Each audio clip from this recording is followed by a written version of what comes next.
Hello à tous, bienvenue dans cette nouvelle vidéo. Aujourd'hui, je vous propose une vidéo qui change un petit peu du contenu mode parce que je voudrais profiter de ce vendredi pour vous montrer la cuisine qu'on a récemment rénovée dans l'appartement ici à Londres. Pour ceux qui me suivent sur Instagram, vous savez que j'ai fait des gros travaux dans l'appartement à Londres. Il y a eu la cuisine qui a été refaite, mais également les sols, la peinture. Tout ça avait vraiment besoin d'être rafraîchi et on est très content du résultat avec Théo. Je vais tenir mon micro comme ça pendant la vidéo parce que le mettre sur mon t-shirt, ça va sûrement faire des frottements et ça va vous déranger au niveau son. Donc je vais devoir le tenir comme ça fait un petit peu micro-présentateur. Mais je pense que ce sera plus facile pour tout le monde comme ça. Et aussi, je vais beaucoup parler dans cette vidéo en on. C'est bien sûr pas seulement mon projet, mais également celui de Théo. Et tout ce qui a été fait dans la cuisine, les choix qui ont été faits, ont tous été faits à l'unanimité entre Théo et moi. Donc je peux pas m'attribuer l'entièreté du mérite de ces travaux, quoi. Non seulement je vais vous faire un kitchen tour, mais je vais aussi donc vous montrer l'intérieur de mes tiroirs et vous balancer mon frigo parce que je ne vais pas attendre que JujuFit4 m'invite sur sa chaîne. Je pense pas que ce soit près d'arriver. Donc je vais moi-même m'auto-balancer mon frigo. Alors comme vous pouvez voir, la cuisine étant eue avec un large plan de travail, c'était un truc qui était très important pour nous de pouvoir avoir un grand espace de plan de travail. Ça rend la vie tellement plus simple et pour avoir vu plusieurs appartements avant ça, on s'est rendu compte que c'était un indispensable pour nous. Parce que même si on cuisine pas très bien, on cuisine énormément. Et je pense que dans la logique, c'est mieux de commencer par le cellier comme ça après. On tourne et ça finit par le frigo pour que je vous balance mon frigo à la fin. Le watch time, toi-même, tu sais. Mais juste avant ça, par rapport à la cuisine elle-même, on a été chez Ikea pour cette cuisine. Je pense que pour les connaisseurs d'Ikea, vous avez certainement reconnu les meubles. Il y a plusieurs raisons pour lesquelles on a été chez Ikea. Tout d'abord, on a pris plusieurs devis avec des cuisinistes anglais. Et je peux vous assurer, les matériaux utilisés et le professionnalisme étaient bien moindres que chez Ikea. Vous allez certainement me demander qu'est-ce qu'il a fait comme faux pas professionnel. Et bien tout simplement que dans le devis qu'il nous a envoyé, il nous a envoyé un plan de la cuisine. En fait, ils n'ont pas du tout vérifié les arrivées d'eau, les arrivées électriques. Ils ont dit oui, on fera ça plus tard. Sauf que Ikea nous a dit que la cuisine en question n'était pas faisable comme on la voulait. Parce qu'ici, on est en appartement et c'est un bloc d'appartement. Et donc, on doit respecter les arrivées d'eau. Et là, on voulait notre futur évier. Et bien en fait, c'était juste pas possible. Et ça, l'employé de l'entreprise anglaise n'en avait absolument pas tenu compte. Et du coup, on s'est dit, mais quoi, si jamais on vous avait rien dit, vous seriez venu le jour J de l'installation et vous vous seriez rendu compte qu'il y avait juste pas moyen de mettre la cuisine. Du coup, c'était trop gros pour nous que pour aller avec eux, mais il y avait aussi bien sûr d'autres raisons, à savoir qu'avec les meubles Ikea, on sait qu'on peut les remplacer, ils ont en général d'énormes stocks et les modèles restent pendant des dizaines d'années. Et aussi Ikea, mine de rien, c'est un gage de qualité depuis toujours. J'ai des meubles Ikea dans ma chambre d'ado, quand j'ai déménagé en coloc pour l'université, j'ai toujours eu des meubles Ikea et ils ne m'ont jamais déçu, donc je savais que c'était aussi un gage de qualité. Et le dernier argument, j'imagine qu'on y a tous déjà pensé, mais Ikea, c'est aussi un peu moins cher. Et là où l'entreprise anglaise nous demandait un truc comme, je pense, des milliers de plus. Donc voilà, quand on met en balance les arguments, je pense qu'Ikea était largement devant. On s'est pas posé la question 2 secondes de plus dès qu'on a vu les devis. Donc bref, après cette longue explication, on est sur une cuisine Ikea et on a fait aussi des choix assez intéressants au niveau design. Je vais vous faire défiler la cuisine, j'imagine que ça va sauter aux yeux de tout le monde, que c'est un truc qui est très Airbnb. Pas qu'on veut mettre cet appartement à disposition pour un Airbnb, mais c'est juste qu'avec Théo, on fait des choix qui sont en général assez impersonnel dans la maison et j'ai pas honte de le dire parce que c'est vraiment un choix personnel d'aller sur l'impersonnel. Et les endroits où on s'est toujours senti le mieux, c'était les endroits qui étaient le plus impersonnels et le plus pratique possible parce qu'en général quand on personnalise un peu trop, il y a aussi un risque de se lasser si on a une cuisine par exemple bleue ou verte. Je trouve ça magnifique, mais je me connais assez bien et je connais Théo assez bien pour savoir qu'après 6 mois, on voudra tout changer parce qu'on s'en sera lassé. Du coup, on a été sur du blanc comme vous pouvez voir et toute la cuisine est en blanc à part le plan de travail ici qui est en faux bois en fait. Je vous expliquerai ça dans un instant. Et du coup, le blanc qu'on a choisi, c'est un blanc mat. On voulait pas de truc qui soit brillant parce qu'on sait qu'au niveau des traces de doigts, c'est une galère. Tout comme les cuisines noires, il paraît qu'il faut les éviter à tout prix parce que ça donne une impression de saleté avec les traces de doigts à chaque fois pour ouvrir. Et en plus de ça, Théo et moi, on a connu assez d'appartements dans le passé, que ce soit en colocation, dans les Airbnb qu'on a fait, dans nos anciens appartements à Londres. Et on sait que ce qu'on voulait éviter si jamais on faisait une cuisine, c'était tout ce qui était anse pour ouvrir les tiroirs parce qu'on se les prend souvent dans les hanches. C'est bizarre à dire, mais moi je me les prends souvent parce que je crois que je fais des mouvements assez abrupts dans la cuisine et je me prenais très souvent les anses dans les hanches.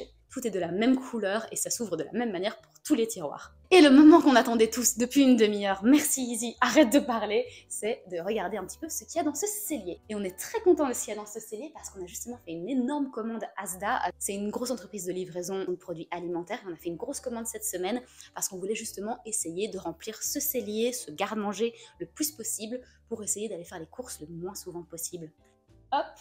Et donc au niveau de l'organisation du cellier, ça a été pensé, millimétré par Théo et moi, bien évidemment, surtout par Théo, il adore faire ce genre de trucs. Du coup, au niveau de l'organisation, on s'est dit qu'on allait mettre au-dessus tout ce qui était boîte de conserve. Ici, au niveau profondeur, c'est un meuble de 60 cm, mais étant donné qu'il y a ici la porte qui entre dedans, il y a un peu moins d'espace de profondeur à exploiter, donc on n'est pas sur 60 cm. Le meuble est de 60 cm, mais pas nécessairement les étagères. Mes parents ont été assez aimables que pour m'envoyer justement hier, ça tombait à pic pour la vidéo, ils m'ont envoyé une grosse commande de produits italiens, donc vous allez en voir pas mal ici. Mais Théo et moi, on est d'origine italienne. On va dire quand même que 60% de notre alimentation est italienne, ou en tout cas les plats qu'on fait sont italiens. Par exemple, ce thon, qui est le seul que je mange. Je suis extrêmement picky par rapport au thon, c'est vraiment embêtant. Mais du coup, c'est du riz au mare, j'imagine que beaucoup d'entre vous connaissent, mais c'est celui dans l'huile d'olive que j'aime. Pas n'importe lequel, non, c'est exactement celui-ci. Et mes parents le savent très bien, donc ils m'envoient souvent des commandes. Ceci dit, le riz au mare, et ça se trouve également en Angleterre. Ici, on a toutes les réserves de gros sel, du sel rose de l'Himalaya, je pense.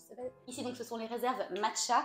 C'est mon matcha préféré et c'est celui du Japan Center, donc on peut le faire livrer à la maison. Je ne sais pas si vers l'Europe c'est le cas, je dirais que oui parce que c'est une entreprise internationale. Ensuite, au niveau de la deuxième étagère, on a tout ce qui est pâte à tartiner, donc on a du peanut butter. Ensuite, on a ici, c'est une pâte à tartiner, je pense qu'il n'y a pas beaucoup de calories là-dedans, c'est de la grenade, donc c'est une pâte à tartiner protéinée. Théo aime bien, moi j'en mange pas, je trouve que ça n'a aucun goût, ça fait genre que c'est du chocolat, mais ça n'en est pas du tout. Là, c'est ma préférée et je pense que ça va en surprendre plus d'un. Encore une fois, produit italien. Mais si je peux vous le conseiller, franchement, je pense que ça peut pas vous décevoir. Et il s'agit de la Novi. C'est un peu niche. Si vous êtes italien, vous connaissez sûrement. Si pas, à mon avis, pas. Donc la marque, c'est Novi. Et ici, le produit, c'est la crema Novi. Parce que c'est de la pâte à tartiner, tout simplement. Mais juste, c'est bien supérieur au Nutella. Donc je vous la conseille 1000 fois. Je vous la mets proche de l'écran. Comme ça, vous pouvez peut-être faire une capture d'écran. Et aller vous la procurer si jamais vous êtes adepte de pâte à tartiner chocolatée. Ensuite, on a ici du miel. Je pense que ça a été donné soit par mes parents, soit par mes beaux-parents. Et ensuite, ici, j'ai pas encore goûté, mais je crois que ça vaut la peine d'essayer. C'est une pâte à tartiner Fortnum Mason. Donc Fortnum Mason, je vous l'ai montré plein de fois dans mes vlogs. C'est un paradis sur terre, ce magasin. Et juste après Noël, j'étais passée et ils faisaient pas mal de soldes. Et j'ai obtenu cette crème-ci qui est de la Old English Hunt Marmalade. Donc c'est de la marmelade quoi. Finalement ça fait des mois qu'elle est là, je l'ai pas encore testée, mais ça ne serait tardé. Les boîtes ici, donc là vous voyez pas exactement ce qu'il y a dedans, mais je peux vous expliquer ce qu'il y a. Donc ici c'est tout ce qui est produits asiatiques. Donc on a par exemple cette petite préparation-ci de curry, ça c'est pour Théo, moi je mange pas ces choses-là, mais il y a aussi par exemple des algues de wakame ou des algues à manger, vous savez, quand vous mettez du riz dedans. Tout ce qu'il y a ici, ce sont ce qu'on appelle les toppings pour nos céréales, parce qu'avec Théo, on petit déjeune tout le temps du porridge, ça c'est plutôt anglais pour le coup, c'est moins italien. En général, j'y ajoute des graines, du riz soufflé, des graines de cacao pures, c'est vraiment trop bon, des noisettes, du chocolat. Si vous voulez un petit peu une recette healthy, avec pratiquement pas de sucre pour le petit déjeuner, c'est vraiment top. De la sauce de truffe qui a été offerte par ma belle-sœur, on n'a pas encore eu le temps de l'essayer, mais elle expire en 2026, donc on a vraiment le temps devant nous de la faire. Et comme on n'a jamais de crème, on n'arrive jamais vraiment à l'utiliser. Ici, ce que mes parents nous ont fait livrer hier, du pesto avec de la roquette. Donc, ici, c'est des restes de HelloFresh qu'on avait fait il y a des mois, donc des flageolets noirs. Ensuite, on a tout ce qui est féculent, comme vous pouvez voir. Donc on a des lentilles corail, du riz, de l'orge. Ça, c'est moi qui le mange principalement. J'adore ça avec un filet d'huile d'olive et du sel. Franchement, il n'en faut pas plus pour me rendre heureuse. Des spaghettis, des penne. Ici, mes parents nous ont acheté des petites pâtes. On appelle ça en italien la pastina, dans une préparation avec des lentilles, ou moi je les mange en l'occurrence avec des petits fromages kiri, je sais c'est chelou, c'est ma grand-mère qui me donnait ça quand j'étais petite, du coup on ne juge pas les recettes de mamie. Ensuite plus bas, je pense que vous arrivez encore à voir, mais on a tout ce qui est pain de mie, parce que malheureusement en Angleterre, franchement la qualité du pain, elle est pas ouf. C'est un petit peu la détresse ici à Londres par rapport au pain, sinon il faut aller chez Gales Bakery, mais ça coûte un truc comme 4 livres le pain. On le fait très rarement parce que c'est vraiment abusément cher. Ensuite ici on a des pommes de terre, pour être honnête avec vous, ça fait je pense 2 ans qu'on n'avait pas de pommes de terre à la maison. Mais Théo voulait en acheter dans la commande Asda, du coup on s'est dit ok pourquoi pas, donc voilà pour les pommes de terre. Ici ce sont des chips que mes parents nous ont apportés. On n'est pas des grands consommateurs de chips, vraiment pas. Je sais pas c'est quand la dernière fois que j'en ai mangé. C'était en Corée il y a 5 mois, parce que là-bas ils ont plein de goûts super spéciaux, donc c'est cool d'essayer des nouveaux goûts. Ici on n'a plus trop grand chose à découvrir au niveau des goûts des chips. Donc mes parents dans la commande qu'ils m'ont faite, ils m'ont acheté des chipsters, c'est des petits chips salés. Et sinon ils m'ont aussi acheté mes chips préférés, c'est aussi des chips italiens, des chips de maïs qui sont tout difformes et qui ont une poudre de fromage dessus. C'est hyper artificiel, hyper addictif aussi, mais ce sont mes préférés de la vie. Sinon les deuxièmes préférés ce sont les grills, mais je ne les trouve qu'en Belgique, donc bref voilà. Le dernier tiroir n'est pas rempli, mais à la base on y met du Youle qui est une poudre avec énormément de vitamines dedans qu'on mange une fois par jour, Théo et moi. C'est extrêmement bourratif et super nutritif, ça vous donne vraiment toutes les vitamines, mais je vous la montrerai après parce qu'elle est mise ailleurs dans la cuisine. Et tout à la fin je vous les sors.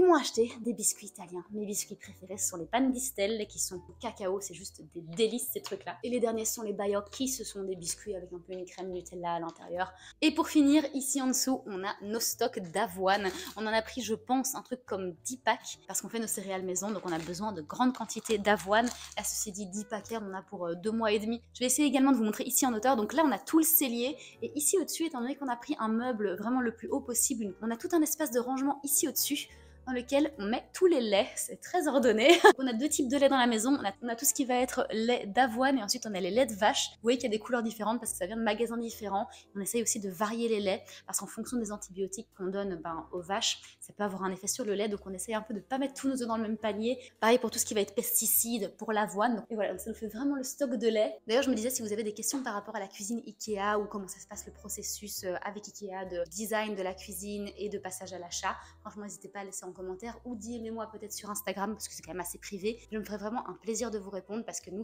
on avait beaucoup de questions et j'ai regardé beaucoup de vidéos YouTube. D'ailleurs, en parlant de ça, une dernière raison pour laquelle on est allé avec Ikea, c'est parce qu'ils nous mettaient en contact avec justement des entrepreneurs qui allaient s'occuper des travaux. Le truc, c'est que si j'avais été en Belgique, mes parents ou des amis m'auraient fait du bouche à oreille, m'auraient dit en fait quelles étaient les bonnes entreprises avec lesquelles contracter pour venir installer la cuisine. Or, en Angleterre, on connaît pas du tout d'entrepreneurs et j'ai pas d'amis qui ont nécessairement fait des travaux chez eux. Donc, on s'est vraiment retrouvés livrés à nous-mêmes et je vous assure, il y a beaucoup de charlatans ici en Angleterre. Donc en fait, c'était aussi une sécurité d'aller avec Ikea parce que eux-mêmes nous mettaient en contact avec des entrepreneurs qu'ils avaient certifiés et forcément ces entrepreneurs-là ne pouvaient pas perdre Ikea comme client. Donc ils font un bon travail et effectivement, on n'a pas grand-chose à se plaindre. Bon, il y a eu 2-3 couacs, franchement rien qui soit très grave. Nous, ce qui nous faisait peur, c'est bien sûr que la personne elle parte avec notre acompte et ça du coup avec Ikea, c'était un risque qu'on avait en moins. Donc là sur ma droite, il y a donc le cellier. Donc je vous ai dit, c'est la cuisine est en U comme ça. Mais là du coup, je pense que ça vous fait une vue assez large sur la partie principale de la cuisine. Donc ici, on a le micro-ondes et le four. Je suis si contente d'avoir enfin un four fonctionnel parce que mon ancien, il n'avait ni queue ni tête dans sa température. Ça changeait toutes les 2 secondes. Et maintenant, avec ce four-ci, on est tranquille. D'ailleurs, si vous suivez mes vlogs, je fais beaucoup de madeleine. J'essaie de me perfectionner en madeleine. Du coup, ici au-dessus, je vous ferai de toute façon un rush plus proche, mais à l'étage du dessus, il n'y a encore rien. On se laisse vraiment la possibilité de cumuler des trucs, hein, on va pas se le cacher, peut-être des électroménagers qu'on doit ressortir que de temps en temps, peut-être une espèce de cookéo pour faire des soupes en hiver ou quoi. En tout cas, on se laisse cette place-là pour mettre des électroménagers. Et ensuite, en dessous, puisqu'on est proche du four, on s'est dit que c'était logique de mettre tout ce qui était attirail à pâtisserie. Donc, on a des boîtes de chez Oxo qu'on adore. L'ouverture de ces boîtes sont assez hermétiques, donc on aime beaucoup ces produits-là. Et également, je pense que vous allez aller voir, mais ce sont mes boîtes. Je pense que je vous en avais parlé la dernière fois dans un de mes vlogs, mais j'ai acheté un pack de boîtes sur Amazon. Et en fait, c'est une boîte en carton qu'il suffit de plier et dedans, vous pouvez mettre des trucs à offrir. Et en l'occurrence, là, moi, je fais pas mal de madeleine et je les offre pas mal. J'ai généré sur Etsy des petits autocollants qui disent Handmade with Love. Je trouve que ça donne une petite touche personnalisée et ça fait un peu professionnel de la pâtisserie, même si franchement, je suis loin de là. Et ensuite, en dessous, on a tout ce qui est justement attirail de pâtisserie, mais au niveau ustensile. Donc, on a tout ce qui est moule, par exemple, ici, ce sont mes moules à madeleine. Et puis, on a tout ce qui est paquet sulfurisé pour le four et quelques autres ustensiles du style mixeur, le plat Pyrex, enfin bref, voilà quoi.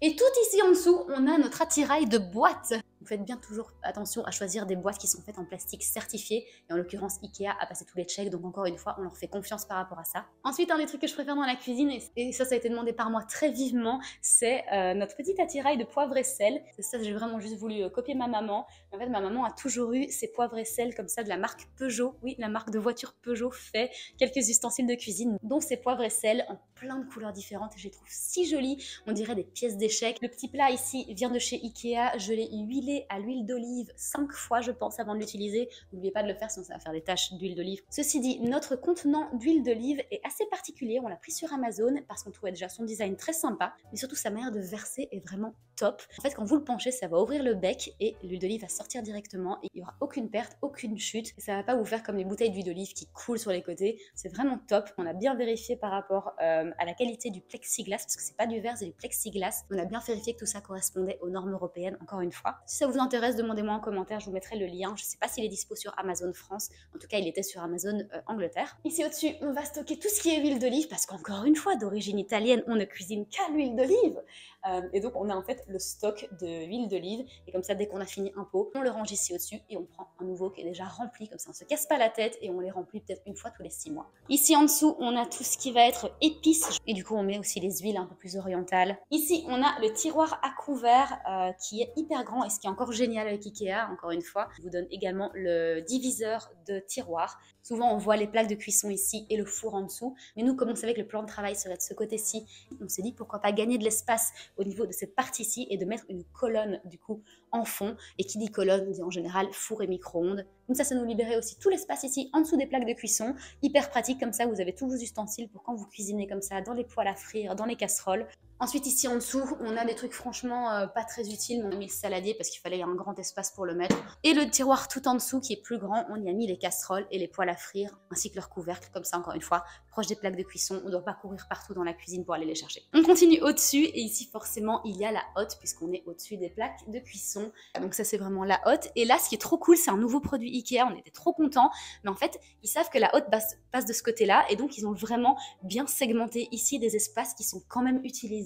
Avant ça, je pense qu'on voyait juste la colonne en aluminium de la hotte et c'était un peu mis n'importe comment et les gens essayaient d'exploiter l'espace comme ils pouvaient avec des structures un petit peu faites maison. Mais ici, du coup, Ikea a prévu la chose eux-mêmes et c'est un meuble qui est sorti littéralement 2 mois avant qu'on refasse la cuisine, donc on était trop contents de pouvoir en profiter. À ce niveau-ci, on a mis tout ce qui était assiette, bol, assiette creuse. C'est un service Ikea qu'on avait acheté il y a des années. Il n'y a pas une seule égratignure sur ces assiettes. C'est une folie. Je ne sais pas en quel matériel elles sont faites, mais c'est hyper résistant. On a vraiment essayé de faire matcher, vous voyez, les lignes comme ça des meubles pour faire en sorte que tout soit vraiment bien symétrique et qu'il n'y ait pas quelque chose qui, vous savez, quand on regarde on se dit il y a un truc qui va pas, il y a un truc qui fonctionne pas, il y a un truc qui me dérange. Ensuite ici en dessous, un peu plus particulier parce que là il y avait vraiment tous des ustensiles, peut-être un peu de nourriture au niveau de l'armoire à pâtisserie. Un petit peu ici qu'on garde tout ce qui est sucrerie, au-delà de tout ce qui est cellier qui est pas vraiment à aller piocher comme ça. Ici c'est vraiment, vous savez, les madeleines que je fais, les petits chocolats, dans des boîtes assez mignonnes, soit de Fortnum Mason, soit des boîtes Pokémon qu'on a ramenées du Japon. Il y a le grand où on met nos pâtisseries chocolat. Et ensuite, il y a 2 petits avec la balance de cuisine, mais également, ici au-dessus, encore une fois, un tiroir qui est tout divisé. Mais je ne veux pas vous le cacher, c'est relativement vide pour l'instant et on est très content de ça. Ça veut dire que plus tard, on pourra acheter d'autres trucs sans se sentir qu'on a complètement rempli les tiroirs. C'est pas le but à ce stade-ci. Et tout ici en dessous, nos fameux donc, céréales qu'on fait maison, en fait que je fais, Théo ne les fait jamais parce qu'il ne fait pas bien, donc c'est moi qui les fais à chaque fois. Et je suis très contente comme ça parce que moi ils sont réussis. Et donc on a acheté des boîtes Ikea qui franchement sont pas très pratiques, sont hyper cassantes et en fait elles tiennent pas très bien. Quand on tire le tiroir, elles sont toujours un petit peu ballantes et quand elles tombent, elles se cassent très facilement. Il suffit d'ouvrir ici comme ça, vous versez vos céréales directement, donc ça à ce niveau-là c'est cool. Mais franchement au niveau de la qualité et de leur résistance, peut mieux faire. Ok, donc on avance de plus en plus. De ce côté-ci, on a, j'ai envie de dire, un luxe à avoir à Londres. On a pu se le permettre malgré les peu de mètres de distance qu'on avait entre les 2 murs, mais on a réussi à faire fit un lave-vaisselle. Ikea propose des lave-vaisselle de 45 cm de largeur. C'est hyper pratique, il y a 3 étages, donc en bas un étage plus grand pour tout ce qui est assiette, l'étage du milieu pour les tasses, et au-dessus on a une toute fine étagère pour tout ce qui va être du coup couvert. Ensuite, ici aussi, me prenez pas pour une folle, mais on a des tonnes de boîtes et c'est tout ce qui va être thé. Et on en a littéralement de la profondeur de cette étagère. Il y en a autant parce qu'en fait, on en a ramené pas mal du Japon. Et en général, quand on va dans un pays asiatique, on en ramène toujours 1 ou 2. Donc au final, la collection s'est agrandie plus vite que ce qu'on a pu la consommer. Donc tant qu'on est dans cette vue, petit aparté par rapport au plan de travail. Donc c'est un plan en composite bois.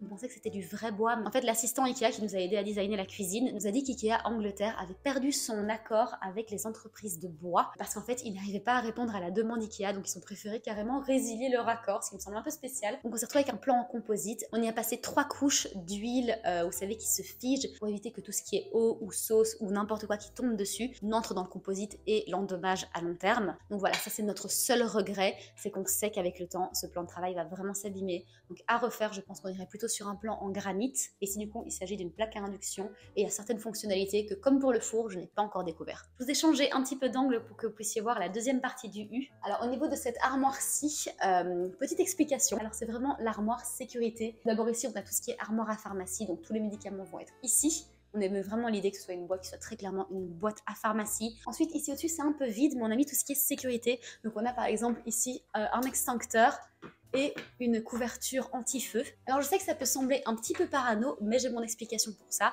et c'est qu'en fait j'ai un léger traumatisme par rapport au feu. En fait, dans notre ancien appartement, j'avais fait tomber de l'huile d'olive sur des plaques de cuisson qui n'étaient pas comme celle-ci à induction, et en fait ça avait pris feu comme ça devant moi.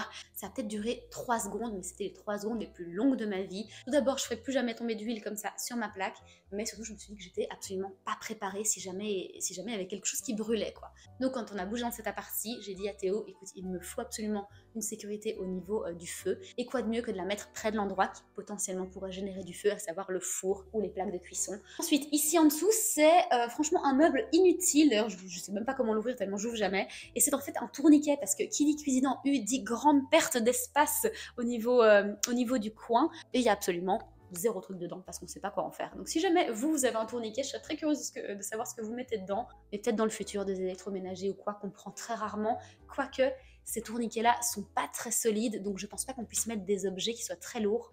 À ce niveau-ci, on a du coup un petit tourniquet Ikea qui est bien pratique, où on met notre mixeur pour faire des smoothies, pour faire des soupes, pour faire à peu près tout. J'utilise ce mixeur 4 fois par jour au moins. Et c'est un mixeur Philips qui est fait pour aussi casser des glaçons. Donc si jamais vous faites des smoothies et vous voulez mettre des glaçons dedans, sachez que pas tous les mixeurs supportent de casser du glaçon. Ensuite, on a ici notre appareil à croque-monsieur qui est utile aussi comme grille-pain.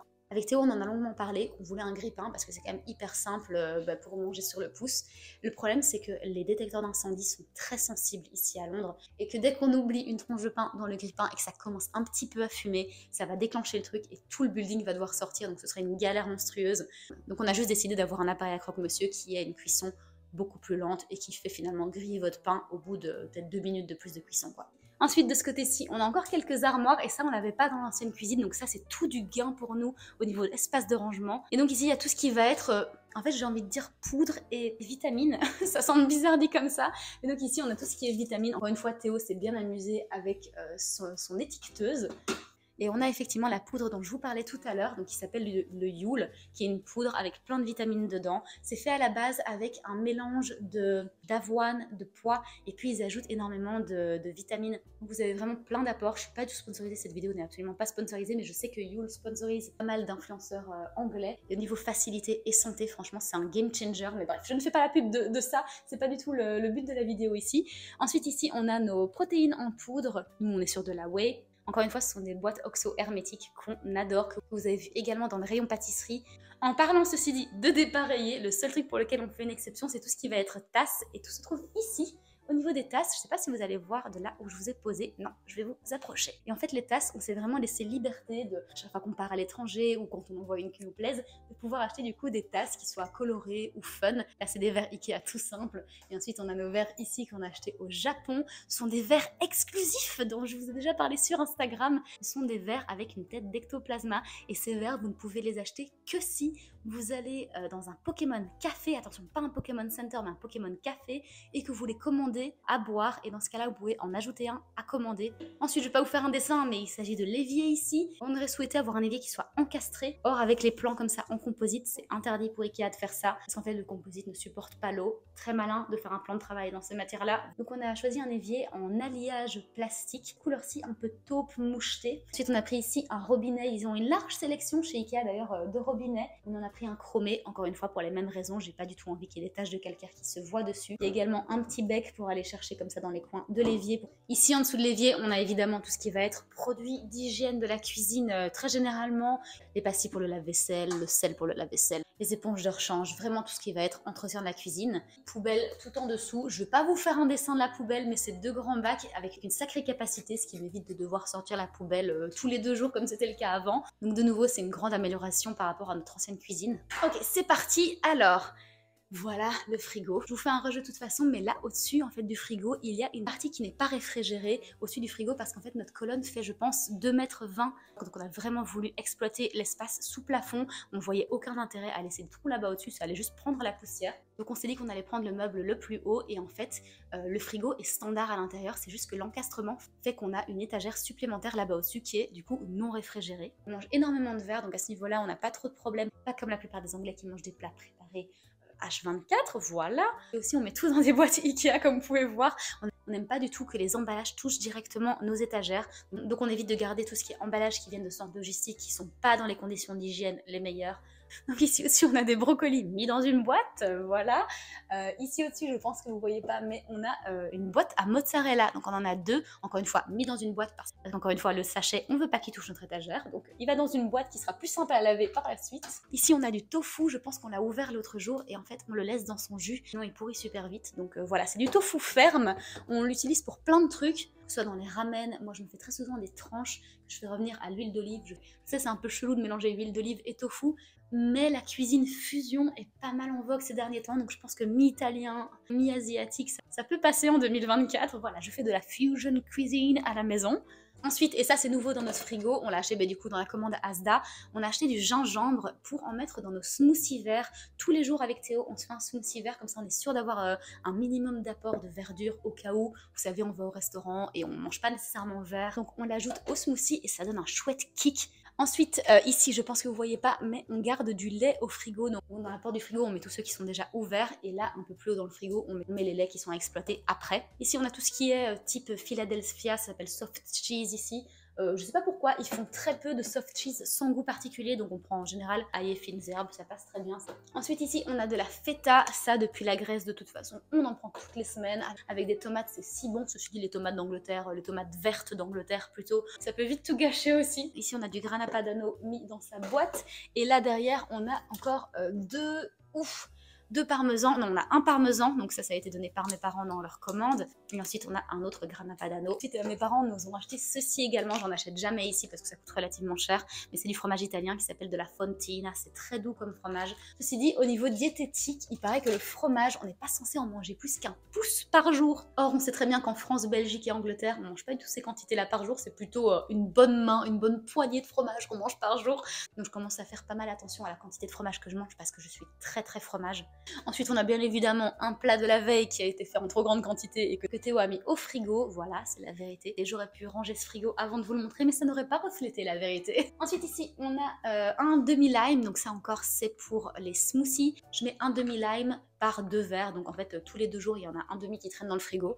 Ensuite on a des petites tomates cerises, on est très tomates, même si encore une fois elles sont vraiment pas bonnes en Angleterre, donc tomates cerises ou grandes tomates, ils appellent ça des salad tomatoes. Honnêtement elles sont très aqueuses, elles ont pas beaucoup de goût. Ensuite on a des radis, ça j'avoue que j'en mange pas tellement, je sais pas trop comment les manger, mais je trouve ça particulièrement amer. En dessous ici on a tout ce qui va être pour Théo et des choses en fait qu'on doit isoler. Je sais que c'est censé être le tiroir à fromage dans les frigos, mais en fait on est obligé de les isoler parce que je suis allergique au poivron. Rien que cutané, je peux faire sûrement une intolérance, mais je suis giga intolérante au poivron, au paprika, à tout ce qui est chili, tout ce qui est dérivé du poivron. La famille des poivrons et moi, on s'entend pas très bien. C'est pour ça qu'on les isole dans le frigo, et aussi j'aime pas du tout l'odeur, donc voilà. Mon corps n'aime pas l'odeur, mais en fait il rejette aussi le poivron tout court. Au niveau d'ici, c'est encore plus de verre, donc on a tout ce qui est salade, ici on a des bok choy. Ensuite on a un fenouil ici, ça coûte un bras ici en Angleterre ces trucs là, genre c'est genre 3 pounds le fenouil quoi, c'est déconné. Ensuite on a quelques carottes et du concombre, que ça on met dans les smoothies, donc on met on va dire un tiers de concombre dans le smoothie. La recette, si jamais ça vous intéresse, c'est du coup un tiers de concombre, un demi-lime, 3 poignées de kale, 3 poignées d'épinards et quelques fruits congelés. Hier, j'ai justement filmé quand je faisais mon smoothie. Du coup, si vous regardez le vlog, il me semble de la semaine prochaine, normalement, il y aura du coup moi qui fais le smoothie et vous pouvez voir un petit peu les quantités. Ensuite, Théo a aussi acheté cette racine parce qu'il adore mettre ça dans ses ramen. Voilà, tout simplement, je sais même pas comment ça s'appelle. Je pense que c'est tout pour les verres. Et un autre truc qui est assez cool avec ce frigo, c'est qu'il y a ici en dessous un petit bac que vous pouvez avancer. Au niveau de la porte du frigo, franchement, il n'y a pas grand chose. La première étagère est totalement vide d'ailleurs.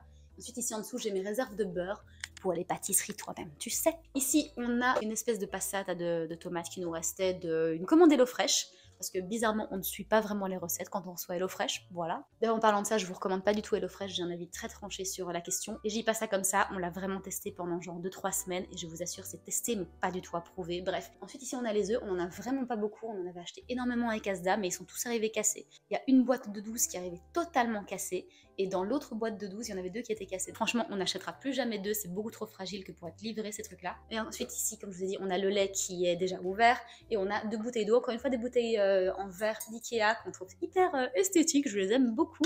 Et dans celle-ci, on a mis des petits copeaux de gingembre. Ce qu'on voulait, c'était vraiment faire une bouteille d'eau toute simple, et ensuite une bouteille d'eau aromatisée. Donc voilà, pour le frigo, au niveau du congélateur, on n'a que 3 bacs de congélation, et je dois dire que c'est très insuffisant. Au congélateur, on n'a pas vraiment le choix chez Ikea, il n'a que cette capacité-là. Donc il y a 3 bacs de congélation.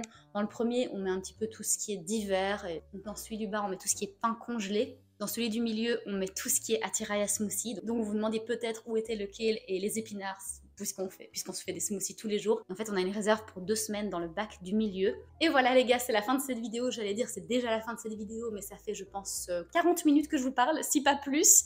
J'espère en tout cas que cette vidéo vous a plu. Si vous avez quoi que ce soit comme question, des choses que j'ai peut-être oublié de développer, franchement n'hésitez pas à me demander en commentaire. Si vous avez besoin d'explications par rapport à Ikea, des suggestions de trucs à améliorer dans la cuisine, on a vraiment essayé de peaufiner ça avec Théo au mieux, mais je serais très preneuse de vos avis si jamais vous avez des techniques d'amélioration. En tout cas, j'espère que cette vidéo qui change un petit peu notre habituel contenu mode vous a plu. Pour la semaine prochaine, comme d'habitude, je vous propose une vidéo mode, bien évidemment. On avait une seule petite exception, mais ça va pas se généraliser, je vous rassure. Donc on se retrouve la semaine prochaine pour une vidéo mode. Prenez soin de vous.